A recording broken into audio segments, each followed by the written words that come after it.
someone always talk about negative stuff or? No, let's go through it and we'll start with that one. Okay, so we're doing Don's party slang. We'll do that one. A professional hunch near the bottom. Think of a detective movie. Okay, and in the detective movie, you know, some detective guy, he's very smart, and he says, you know, I know the killer. And the inspector of police say, how do you know? And he just says, I have a hunch. I have this intuitive feeling. You know, based on my 20 years of experience and my creative genius, you know. Like 6 7. Yeah, exactly. Like 6 sense. Yes, that's a hunch. Yeah.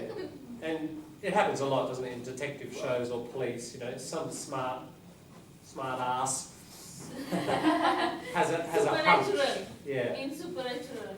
Kind of, but I mean there has been some interesting psychological research of hunches, and after 10,000 hours people become experts and they no longer use their conscious mind.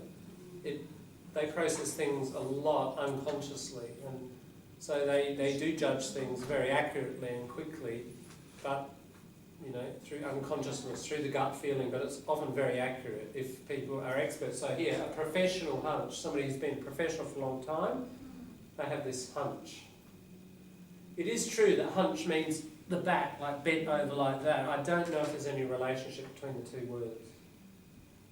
It's not really connected, I don't think.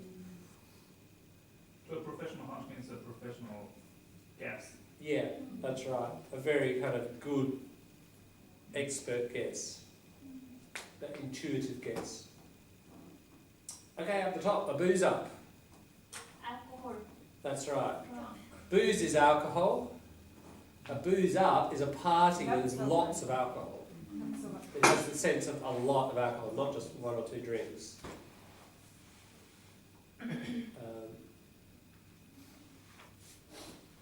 Nobody's going to give us stuff. No one cares. No one cares. That's right. If you say, I don't give a stuff. So, again, these are... Okay, when we're looking at slang, of course, one thing we have to look at is strength of slang. Some slang gets quite obscene. We're going to have to discuss obscenity, which means, you know, rude stuff. No, I don't give a bugger. So stuff is not so serious. I don't give a bugger. I don't give a fuck. That's your strongest one. You know, that's if you want to be really intense and perhaps aggressive. So it's good to have that sort of order, so you know if somebody says it to you, what level of feeling they have. So not going to get any. I don't give. There's all sorts of combinations. I don't give a rat's ass. A rat's ass. Small, stronger? Yeah, stronger, but not as strong as I don't give a fuck. But I don't give a flying fuck. Okay. Oh my God. Flying fuck. Bit of alliteration there. You know, you know, obviously slang gets creative. There you go. I don't give a shit. I don't give a shit. Yes. That's very common, isn't it? I don't give a shit. So, you know, the question is, in a professional workplace, where's the waterline, isn't it? So I don't give a stuff. I don't give a damn. That's another one. I don't give a bugger. That's getting a little bit stronger. I'd stop there. You know, I don't give a shit and I don't give a fuck. Obviously, you know, that can land you in trouble. Interestingly though, slang, in some cases, if you don't use it, you get in trouble. Like, a few years ago, a Sudanese guy, he did voluntary work in a mechanics workshop up at Gillis Plains. And he's mixing with all these older kind of Aussies, mechanics. And he said, they were saying, oh, I don't give a fuck, and you know, and they were using all this swearing a lot. And he felt strong pressure to swear, because if he didn't, he wasn't part of the group. This happens a lot with men, it's more a male thing, as you can imagine. I assume this is the same in your native culture, that men tend to swear quite a lot, working class men more, and it's kind of part of group solidarity and cohesion, like sticking together, that you use this kind of language and you use it with each other, and that sort of reinforces the identity. And if you don't use it, you're a bit, we say, on the outer. So, not such an issue for females, but for men in more manual work, it can be, really central, socially central. If you don't use this stuff, you're not one of the boys. I found this when I went to my first job in TAFE on the Pitjantjatjara lands. A lot of those guys were mechanics. That would be in the history. They were TAFE lecturers. Their main expertise was mechanics. But I was trained to be literacy lecturers. And their language was very much like this. And I could feel myself getting drawn into having to kind of speak like that. So you have to change your language as you change your subculture. Just like you go to the Lord Mayor's Ball and you're going to change your language in one direction, aren't you? You go to a place like that, you change it in another. So really with English, I'm sure you want to get as flexible as that, so that you can just shift your level of slang, depending on your little subculture that you're working with. Because in any native culture, there are not one culture, subcultures. And I bet you're really good in your native context at moving through those subcultures. So, get as good as that in English. There's no reason why you can't do that. Okay, that buggers that. If you bugger something, you ruin it or destroy it or break it. You spoil it. You bugger that up. Sometimes there's an up. Oh, the projector's not working. The projector's buggered. Oh, the computer's buggered. Bugger is a sexual act. But it doesn't sound as strong as things like fuck or anything like that. Bugger's quite soft, actually. Its actual real meaning is homosexual sex. But it doesn't have that sort of feeling for the native. It's quite a soft, relatively soft swear word. For example, you use the computer buggers. The computer is buggered. You have to say it as a passive. If I was really strong, the computer's fucked. If I'm really cross and angry, oh God, I have to spend another $3,000. The computer's fucked. Strong. The computer's buggered, much softer. It doesn't mean tease, because Muhammad said it means tease. Tease? Annoying or... No, that's bug, just by itself, B-U-G. Stop bugging me, stop annoying me. That's, I noticed he was bugging her, usually in the continuous form. He was bugging her so she couldn't do her work. That's annoying. This is different, this is bugger, different meaning. Bugger is idiot. Bugger is idiot. Bugger, he's a bugger. Usually there are collocations. Oh, you silly bugger, yes. Usually it's with silly. Oh, you silly bugger. If you did just call, he's a bugger, that's not very common. There are collocations, it's usually collocated. He's a silly bugger, he's an idiot. Another collocation, he's an old bugger. If not collocation, just one word, bugger. Usually we don't use bugger just by itself. You're a bugger. You say, you're a silly bugger. He's an old bugger, or often together. He's a silly old bugger, take no notice. I mean, it's quite prejudiced against older people. We call it ageist. Yeah? Bugger off. Yeah, that's another one. Yeah, now bugger off, like piss off, bugger off, fuck off, getting more intense. So probably bugger off is probably the lightest, then piss off. Now if you say shit off, that doesn't mean, you can't say shit off as in go away. Fuck off, strongest. Shit off means something else. Shit off means annoy. Stop shitting me off. Turn that music off, it's shitting me off. Right, so, you can't just use any swear word and the particle off. Swear words in any language are very flexible, aren't they? But they still have rules. And certain words work in certain ways and certain words don't. So. And John, I was buggered means I was tired or knackered. Yes, that's right. Knackered? Yeah, very good. Knackered. Yes. Knackered is spelled Is it with the same K. bugger as this? It's the same bugger, but that's a different meaning. That is. Knackered. Yeah, I was really tired. I was buggered at the end of the day. Yes. But if I said this this projector is buggered, that means it's not working. If you said I was buggered, it means I'm really tired. So when it's directed at people, it means tired. When it's directed at things, it means broken or spoiled. Or it won't work. What's that in aid of? What's that for? What's the purpose of that? In aid of, in other words, what's going to help? What's that for? What's its purpose? Penguin suit, just a very formal black and white suit. So, you know, white shirt, black jacket. So it sort of looks like a penguin, you know, black and white. Yeah. One of the guys, Don in fact, dresses up in a penguin suit at one point. The big boys, the powerful boys, he's talking about politicians here. The big boys, he's actually talking about the Labour Party and Gough Whitlam and all his advisors. So the big boys, the powerful people. If you shit yourself, you're really afraid. Very afraid. Yeah. Not disrespect. No. Yeah.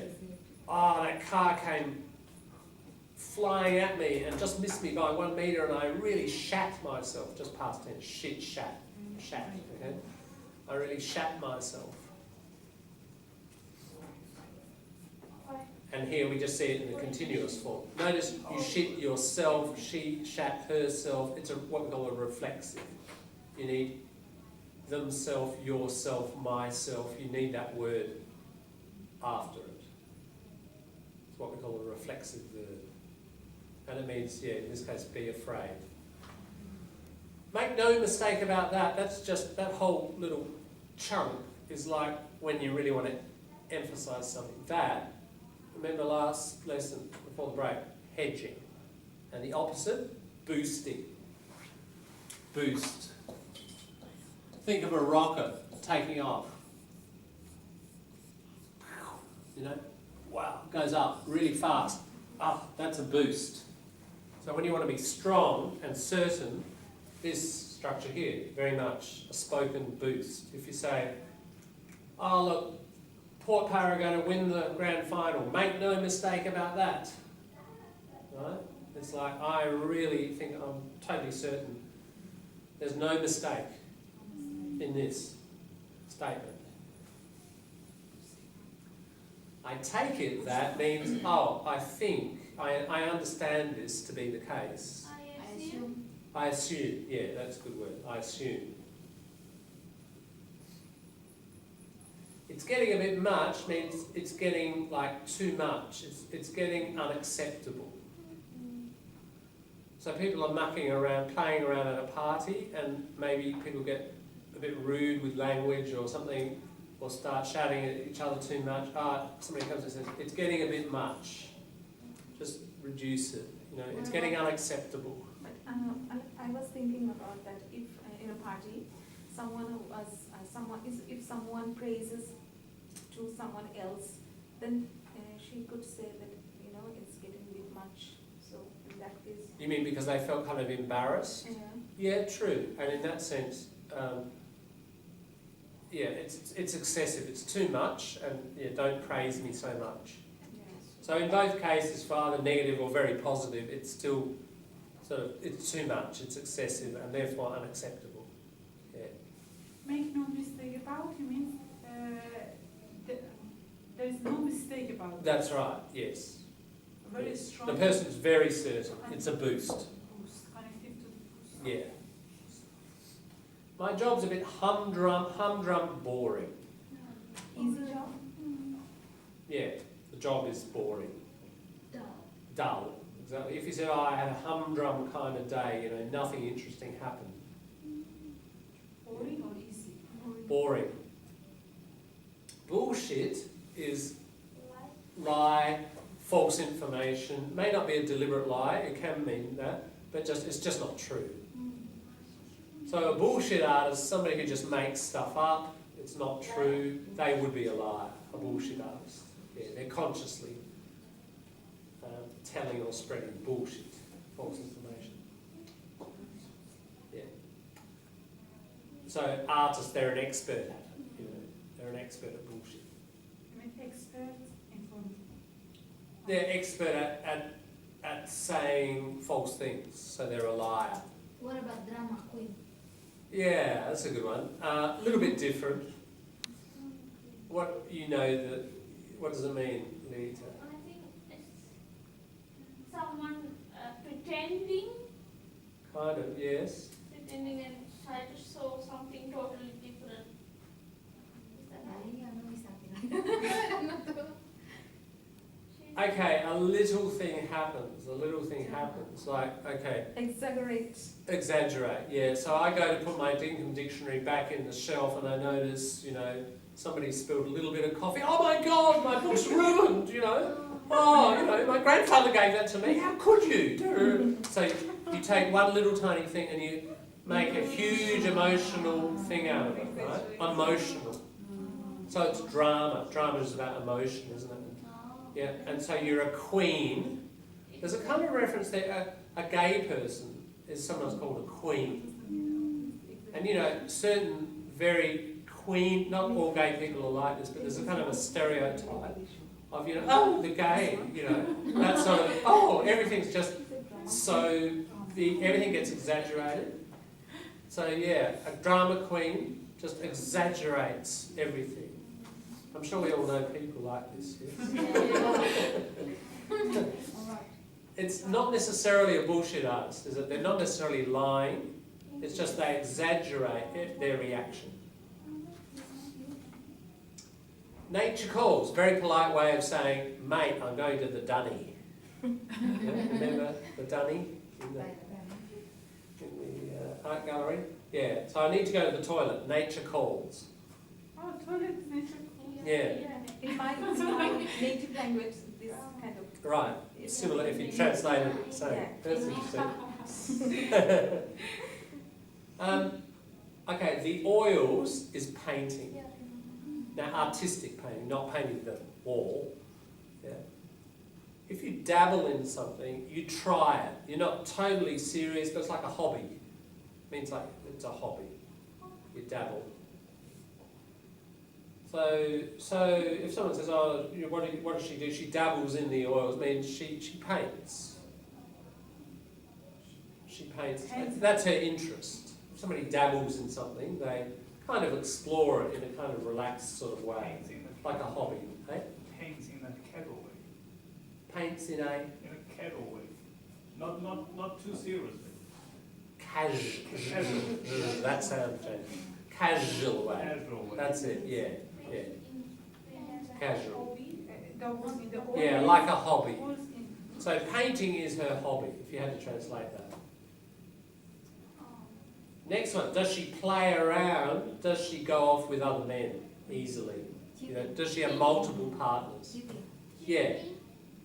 It's not necessarily cheating, because cheat means you've got an established partner and you sort of go out from that. She may not have any partner. She just, moves around. That would be playing around. So in the play, a few guys are asking each other about this woman who they find attractive. Does she play around? In other words, is she sexually available? That's what they're trying to find out. A professional hunch we've covered, intuition. You wouldn't dismiss it out of hand. Now, okay, just the first bit. When you dismiss it, an idea, you just reject it. Just completely reject. Dismiss. That's rubbish. You dismiss. Somebody in a meeting suggests an idea, and the manager just dismisses it, sort of like that. Forget it. What rubbish? Totally reject it. Now, out of hand is sort of like that movement I'm doing there with my hand. Just immediately, without even considering it any further, out of hand, just spontaneously, without real consideration. Yeah, so somebody's saying here, I can't remember the context, but they're saying, well, this idea, you wouldn't just reject it immediately. So, best translation, you wouldn't reject it immediately. Out of hand. And it's a whole collocation, dismiss something out of hand. Yeah. And Tommy was right, pufta means gay person. And it's negative. It's like prejudice. It's like a racist term, are negative. This is kind of we'd say homophobic, you know. It's prejudiced against gay people. You can shorten it to poof, means the same thing. Oh, he's a poof, you know, it's, again, like homophobic, negative, insulting. Yeah. Male or female? Used about males. Yeah, you wouldn't use this about lesbians. For example, how you use it in a sentence? Oh, they're just a bunch of poofters. You know, oh, they're just a bunch of poofters, don't take any notice. It can also mean, like in that sexist way, oh, they're a bunch of weak men. You know, that idea that gays are sort of weak and, you know, in that sexist sort of framework. Oh, they're a bunch of poofters, what would they know? You know, just negative, put down, as we say. Yeah, because my friend he is not gay, but he's artist, painter, and then very very kind, very calm, and Yeah. he's in his 50s, and he was painting at the park, and then all young teenagers shouted at him, "Poofters." Right, right, Yeah. yes. So he told me Right. that story. Yes, and he was right, very that's sad. interesting, yeah. So he's not fitting into that stereotyped Mm. macho. You know the No. word macho? Macho, very masculine, you know, muscly, into sport, tough guy, sexist. That's macho. So obviously your friend is not macho at No, all. not at all. Yeah, and therefore macho kids might say, oh yeah, you Yeah. poofter. Yeah. Mm. Yeah, exactly. Now, people who are not like that, but not necessarily gay, again, slang terms. Or, yeah, spoken. You know that term? No, I'm sure you know this one, we've talked about a lot, heterosexual. Yeah, well, probably 10 years ago, maybe a little bit more. Metrosexual. Metrosexual, metro, city, isn't it? City. Think of guys, do you know the word hipster? If some of you may know hipsters, okay. Modern men, many of them, who are quite educated, professional, live in the inner city. So the circle in Adelaide, probably Norwood, Unley, Goodwood, coming around, Torrensville, Prospect, you know, the inner ring. Those people tend to be lefty a bit, Greens, what Hitomi's describing, more artistic, interested in the humanities, gentle, often into fashion and their appearance. Now gay men, you know, and still are very into their appearance usually, more, I mean not all, but you know, as a tendency. So they've kind of got typical tendencies of what a lot of gay people have got, but they're not gay. So it's what we call metrosexual. So they're quite sophisticated, cosmopolitan, interested in clothes, appearance, etc. Yeah, it's sort of last 15 years or so, there's been that rise of that kind of person. You mean if they are not gay? If they are Yeah, they're not gay, they're straight, they're heterosexual, and that's why the reference to metro rhymes with hetero. So they're straight, they're not gay, but subculturally they're quite similar to the inner urban gay community. That's metrosexual. And You mean so, fashion? tell me, your fashion? friend probably shares a number of those characteristics. So, Yes, there, yes. you know, certain gay, stereotype gay characteristics, they say, oh, you poofed it. Yeah. Yes. It says in a dictionary, Yeah, an urban living fashion conscious man. that's right. Yeah, that's a very short description of some of it. I was saying a few other The man Aspects. is living in a fashion suburb. fashionable suburb, yes. In a city, you know, in an apartment, maybe. They you know, live the nightclub life and go to artistic events and